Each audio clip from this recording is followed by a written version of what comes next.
Hello everyone, আজকে আমি আপনাদের জন্য আমার মায়ের হাতের একটা সিগনেচার রেসিপি নিয়ে এসেছি।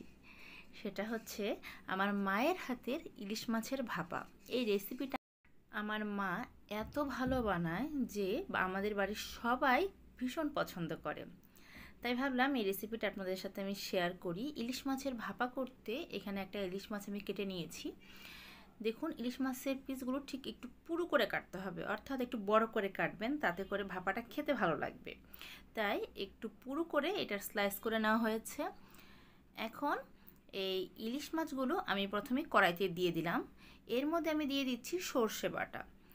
এখানে আমি সর্ষে আর পোস্ত একসাথে একটু কাঁচামরিচ দিয়ে বেটে নিয়েছি। এটার সাথে একটু পোস্ত দিলে পরে কিন্তু খেতে ভীষণ ভালো লাগে, তাই এই সর্ষের সাথে একটু পোস্তও দেওয়া হয়েছে। এখন এখানে দিয়ে দিলাম একটু জল।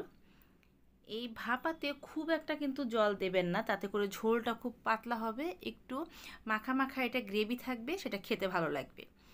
এখানে কালারের জন্য দিয়ে দিলাম 1 চামচের মতো হলুদ গুঁড়ো, আর এখানে দিয়ে দেওয়া হচ্ছে 1/2 চামচের মতো শুকনো মরিচের গুঁড়ো। যেহেতু আমি যখন এই সর্ষে আর পোস্তটা বেটেছি সেখানে কিন্তু অলরেডি কাঁচামরিচ দেওয়া ছিল, এই জন্য ঝালটা একটু বুঝে দিতে হবে, না হলে কিন্তু ঝালটা বেশি হয়ে যাবে। সব কিছু খুব ভালো করে মিক্সড করে দেওয়া হচ্ছে। আর যখন সর্ষে বেটেছি তাতে লবণ ছিল, সেটা বুঝে আমি এখানে সামান্য পরিমাণে লবণটা দিয়ে দিলাম। আপনারা একটু বুঝে লবণটা দেবেন। এখন চুলার আঁচটাকে আমি ধরিয়ে দিয়েছি। এই মাছগুলো কিন্তু আমি আগে থেকে ভেজে নিইনি, একদম কাঁচা মাছ দিয়েছি, তাতে করে ভাপাটা খেতে ভালো লাগে। আপনারা চাইলে এটা ভেজেও তারপর এভাবে রান্নাটা করতে পারেন। আর উপর দিয়ে আমি এখানে প্রায় 4 টেবিল চামচের মতো সরষের তেল দিয়ে দিলাম।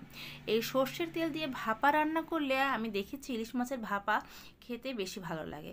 আপনারা অবশ্যই যখন ভাপা রান্না করবেন সাদা তেলের পরিবর্তে এরকম সরষের তেল দিয়ে ভাপা রান্না করবেন, কারণ সরষের তেলের সাথে কিন্তু যেমন সর্ষে বাটাটাও খুব ভালো যায়, আবার পোস্তও যায়।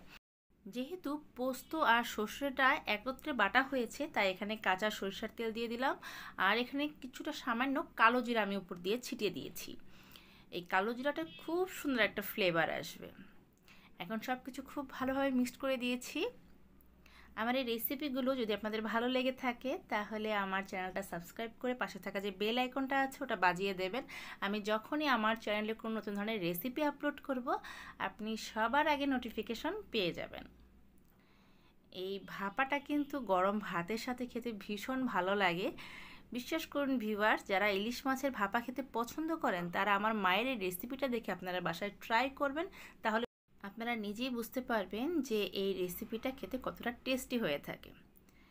মিডিয়াম হিটে এই ইলিশ মাছটাকে 20 থেকে 30 মিনিট এটাকে রান্না করা হয়েছে। চুলার আঁচটাকে অবশ্যই মাঝারিতে করে রান্নাটা করতে হবে, তাতে করে কিন্তু তেলটা কিন্তু উপরে ভেসে উঠবে এবং এই ইলিশ মাছের ভাপাটা দেখতে খুব সুন্দর লাগবে আর খেতেও কিন্তু ভীষণ ভালো লাগবে। দেখুন, রান্নাটা কিন্তু আমার অনেকটাই হয়ে গেছে। এখন এটাকে আমি বাড়িতে সার্ভ করে আপনাদের দেখাচ্ছি।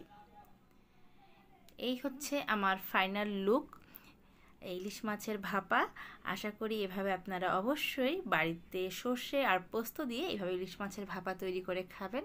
সবাই ভালো থাকবেন।